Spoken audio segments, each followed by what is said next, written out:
जैसे बहुत सारे काम अभी एक हो रहे हैं। हमारे कुछ अधिवक्ता गण पर्टिकुलर जो सेल डीडों का काम करते थे, मैरिजों का काम करते थे, ये सारे के सारे काम हमारे ये यूसीसी के आने के कारण, और ये रजिस्ट्रियाँ भी आज मैं पढ़ रहा था कि ये सारी पेपरलेस होंगी, तो इसका सीधे सीधे खमियाजा हमारे एक नए वकीलों को पड़ रहा है जो बहुत सारे इस्टेब्लिश हैं, उन पे इतना न भी पड़े, पर एक युवा अधिवक्ताओं पे ये सारा दबाव बन रहा है और इसके बारे में सोचा जाएगा, शासन से बात की जाएगी, ये हमारा विचार है। नमस्कार, मैं अमित गोदियाल और आप देख रहे हैं उत्तराखंड हलचल। तो इस समय और अब कुछ दिनों का इंतजार के बाद यहाँ चुनाव होने हैं, तो एक प्रत्याशी की तौर पे और अध्यक्ष पद के लिए जो एसके सुंदरियाल जी हैं वो भी इस बार मैदान में हैं। और वैसे तो बार के बहुत सारे मुद्दे होते हैं, पर क्या ऐसे अहम मुद्दे हैं जिनको लेकर सुंदरियाल जी मैदान में हैं? सर, अगर उत्तराखंड बार एसोसिएशन की बात करें, चुनाव की बात करें, तो हर बार एक मैनिफेस्टो होता है, एक वादे किए जाते हैं, और इस बार आप भी अध्यक्ष की दौड़ में मैदान में हैं।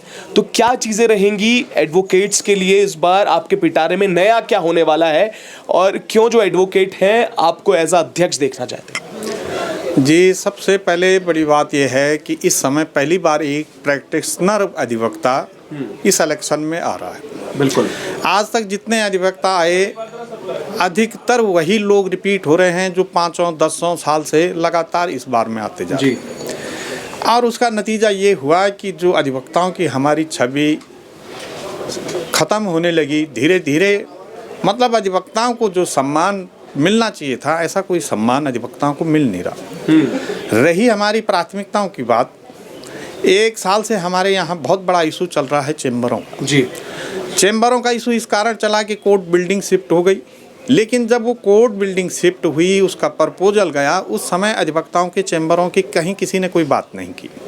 अगर उस बिल्डिंग के शिफ्ट होते समय या उसके प्रपोजल के समय अधिवक्ता चेम्बरों के बारे में भी साथ सोचा जाना बहुत ज़रूरी था, क्योंकि अधिवक्ता को कहते हैं कि वो कोर्ट का अफसर है। बिना कोर्ट अफसर की कोर्ट शिफ्ट हो गई, वो किस हाल में है, कहाँ है, इसके बारे में कोई कुछ नहीं है। अब साल भर से ये हुआ कि साहब हम चेम्बर बनाएंगे, ज़मीन अलॉट हुई, वो ज़मीन अलॉट जहाँ हम आज 50 बीघे की ज़रूरत थी, वहाँ हमें 5 बीघे की ज़रूरत पड़ी। जहाँ स्ट्रेंथ हमारी आज 4000 है, वहाँ निर्माण हो रहा है या प्रपोजल है 1200-1300 चेम्बरों का।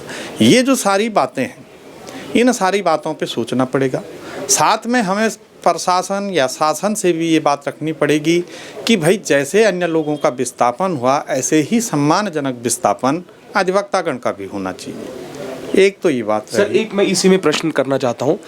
प्रैक्टिकल वे में अगर सोचा जाए, आपने जो ये बिल्डिंग बनाने की बात हो रही थी, उसमें ये कहा गया कि 4 फ्लोर होंगे, 5 फ्लोर होंगे, तो क्या इतनी अगर बनते भी हैं, वो प्रपोजल अगर बनता भी, तो क्या मेंटेनेंस को लेकर जो लिफ्ट वहाँ लगेंगी, क्योंकि लोग आएंगे तो चैम्बर्स में एडवोकेट्स को मिलने आएंगे, उसकी मेंटेनेंस कैसे होगी, साफ सफाई का रख रखाव कैसे होगा? हमने आज भी देखा है कि कोर्ट और जो एडवोकेट्स के जो अभी भी हैं वहाँ पर, उस परिसर के हाल क्या है? तो क्या उस समय प्रैक्टिकल में ये चीज़ें उतर पाती? क्या लिफ्ट जो अभी ख़राब है वो कई महीनों तक यहाँ ख़राब रहती है? ये बड़ा सवाल था। नहीं, ये सारी बातें उस समय देखी जानी चाहिए थी, और ये सारी बातें तभी हो सकती हैं जब सरकार से कोई सम्मानजनक समझौता अधिवक्तागण का हो, क्योंकि बिना सरकार की सहभागिता के ये सारे काम हम अपने अधिवक्ताओं पे छोड़ दें। आज हमारे पास नया लड़का आ रहा है, वो कहाँ से इतनी सारी बातें कर सकता है या इन बातों के बारे में सोच सकता है? आज के डेट में जो अधिवक्ता आ रहा है वो सिर्फ रोजी रोटी तक सीमित है। तो ये सारी बातें तो सरकार के साथ बैठ के ही संबंध स्थापित हो सकते हैं, जिससे कि एक सम्मानजनक समझौता परिणित रूप में आए। तो सर, पहले के जो अध्यक्ष रहे उनके भी संबंध सरकारों में अच्छे रहे, ऐसा हमने भी सुनने को मिला, देखने को मिला, तो क्यों नहीं फिर एक बीच का रास्ता निकल पाया? ये मेरे ख्याल से कहीं कम्युनिकेशन गैप भी हो सकता है उनका, लेकिन वास्तव में अगर ये कोई बात होती तो पहले यही बात रखनी चाहिए थी कि भाई हमारे बारे में आपने क्या सोचा। अब मेरा ये जो कहना है कि सर्वप्रथम जब ये बिल्डिंग का प्रपोजल आया, ये उसी समय जब ये कोर्ट बिल्डिंग का प्रपोजल गया, उस समय ही ये सारी बातें भी एक साथ हो जानी चाहिए थी, और शायद सरकार उस समय ये चेम्बर का निर्माण भी साथ हो सकता था। जैसे अन्य जिलों में हुआ, हरिद्वार में हुआ, हरिद्वार में सारे चैम्बर वहीं बने, रुड़की में बने, वो सरकार ने 7-7 बिल्डिंग बनाई तो चैम्बर भी बनाए। तो मेरे ख्याल से अगर सरकार करती तो उस समय हो भी जाता। अब रही हमारे नेताओं की सरकार से सामंजस्य की बात, तो वो तो दिखाई दे रहा कि सीएम साहब को बुलाया गया था जी बिल्कुल, लेकिन सीएम साहब ने शिलान्यास किया, शिलान्यास के बाद कोई ऐसी घोषणा नहीं की कि भाई सरकार कोई मदद कर सकती है। तो मेरे ख्याल से अगर ये बात पहले ही उनसे तय होती कि आप अगर कुछ हमारे बारे में सोच सकते हैं तो इसकी भी घोषणा करें, तो कहीं ना कहीं ये बात रही कि ये सारी बातें उस समय नहीं हो पाई। पिछले कार्यकाल में तो यही बातें रही। अब दूसरा आपकी क्या रहना ऐसा पॉइंट है जो रहेगा? एक तो चैम्बर्स की बात आपने की, दूसरा पॉइंट क्या रहना? दूसरा, हमारे जो नए अधिवक्ता आ रहे हैं इनके बारे में सोचना पड़ेगा जी। इनके साथ एक तो जो हम लॉ प्रोटेक्शन वाला बिल कह रहे हैं जी, एक तो ये होना जरूरी चाहिए। एक इनके लिए इस टाइप फंड की कोई व्यवस्था हो। अब जैसे बहुत सारे काम अभी एक हो रहे हैं, हमारे कुछ अधिवक्ता गण पर्टिकुलर जो सेल डीडों का काम करते थे, मैरिजों का काम करते थे, हाँ। ये सारे के सारे काम हमारे ये यूसीसी के आने के कारण, और ये रजिस्ट्रियाँ भी आज मैं पढ़ रहा था कि ये सारी पेपरलेस होंगी, तो इसका सीधे खमियाजा हमारे एक नए वकीलों को पड़ रहा है जी। जो बहुत सारे इस्टेब्लिश हैं उन पे इतना न भी पड़े, पर एक युवा अधिवक्ताओं पे ये सारा दबाव बन रहा है और इसके बारे में सोचा जाएगा, शासन से बात की जाएगी, ये हमारा विचार है। हाँ सर, दो बड़े मुख्य आपने बिंदु कही, मैरिज रजिस्ट्रेशन और लैंड रजिस्ट्रेशन। ये दोनों में ही जो मैक्सिमम अगर हम देहरादून की बात करें तो यहाँ पर जो एडवोकेट्स हैं वो इन्हीं में डील कर रहे हैं, और अगर ये पेपरलेस हो जाएंगे तो शायद उनके रोजगार में तो बड़ा डाका है। हाँ, कम से कम हमारे यहाँ 60 से 70% जो एडवोकेट है वो सारा इन्हीं पे डिपेंड है। आज हम ये भी देख रहे हैं कि कोर्टों में भी वर्क इतना नहीं आ रहा, आधे से अधिक वर्क थाने पुलिस वहीं ख़त्म कर दे रही है, उसका भी इफेक्ट एडवोकेट पे पड़ रहा है। तो ये सारी व्यवस्था सुधारनी पड़ेंगी। एक बड़ा बात है सर, एक वकीलों की सम्मान की बात होती है, ये बड़ा सवाल भी है, क्योंकि देखा ये गया है कि और अगर बार देखी जाए, दिल्ली बार हो या मैक्सिमम और बार्स हो, वहाँ पर एक यूनियन के तौर पर जब कोई भी ऐसी घटना घटती है एक वकील के साथ तो यूनियन भी खड़ी होती है और उसका इफेक्ट भी होता है।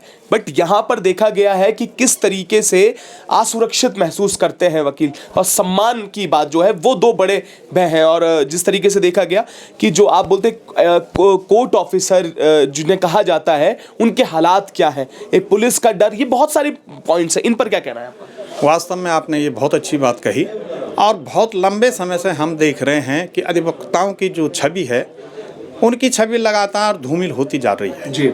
अगर उस अधिवक्ता के पीछे कोई अगर खड़ा हो, अन्य बार एसोसिएशन ने देखेंगे, आप दिल्ली देखेंगे, अभी एक इलाहाबाद का देखेंगे कि एक दरोगा ने एक पुलिस वाले की पिटाई, एडवोकेट की पिटाई कर दी, उस पर 307 का मुकदमा कायम हुआ, उसे सस्पेंड कर दिया गया। हमारे यहाँ कई अधिवक्ता थाने चौकियों में पिट रहे हैं, मुकदमे दर्ज तक नहीं हो रहे हैं, उनकी कोई सम्मानजनक स्थिति सड़क पर दिख नहीं रही है। तो ये सम्मान के लिए भी हमें देखना पड़ेगा। इसके लिए सर क्या रहने वाला है, क्योंकि ये बड़ा सवाल है। आपने कहा ना कि दिल्ली में, या हमने खुद देखा है कि जैसे आपने कहा कि मुकदमे दायर करने के लिए या पिटाई हो जाती है, कई बार ऐसे इंसिडेंट निकल कर आए हैं। पर अब इसे कैसे सुधार होगा? आपने एक बड़ी बात कही कि पहली बार प्रैक्टिसिंग जो लॉयर है वो इस बार मैदान में है, तो ये भी एक अपने आप में बड़ा एक पॉजिटिव वे में आपने बात की है, पर इसके लिए क्या करेंगे? ऐसा है, अगर एडवोकेट में थोड़ा जागरूकता हो तो एडवोकेट बहुत कुछ कर सकता है। बिल्कुल। अगर प्रैक्टिशनर वकील है वो अदालत की शरण में जा सकता है, मुकदमे कायम करा सकता है, पुलिस प्रशासन से बात कर सकता है, तो उसका कोई ना कोई सम्मानजनक हल निकल सकता है। रही एडवोकेटों के साथ रोज़मर्रा के दुर्व्यवहार की, उसके लिए हमें बहुत कुछ अपने एडवोकेटों को भी देखना पड़ेगा, उन्हें भी जागरूक करना पड़ेगा कि हम लोगों को किस तरह का अपना आचरण और व्यवहार बनाना है। तत्पश्चात ही सारे अधिवक्ताओं की गरिमा बन सकती है। सर प्रोटेक्शन बिल के बारे में क्या कहेंगे? अगर एडवोकेट के लिए प्रोटेक्शन बिल आता है, ये बड़ा एक वो रहेगा कि अगर प्रोटेक्शन बिल आता है तो उसके लिए क्या कहेंगे? नहीं, प्रोटेक्शन बिल से तो सारा एडवोकेट ही सेफ हो जाएगा जी। और मेरे ख्याल से सरकार को ये काम बहुत जल्दी कर देना चाहिए, क्योंकि आज के जो समाज की स्थिति है और जो वकीलों के साथ दुर्व्यवहार हो रहा है, वकील के लिए कोई इंश्योरेंस नहीं है, वकील के लिए कहीं कुछ नहीं है, उसे कोर्ट अफसर तो कहती हैं, लेकिन कोर्टों में भी उसको ऐसा कुछ नहीं है कि उसे इतना सम्मान दिया जाए।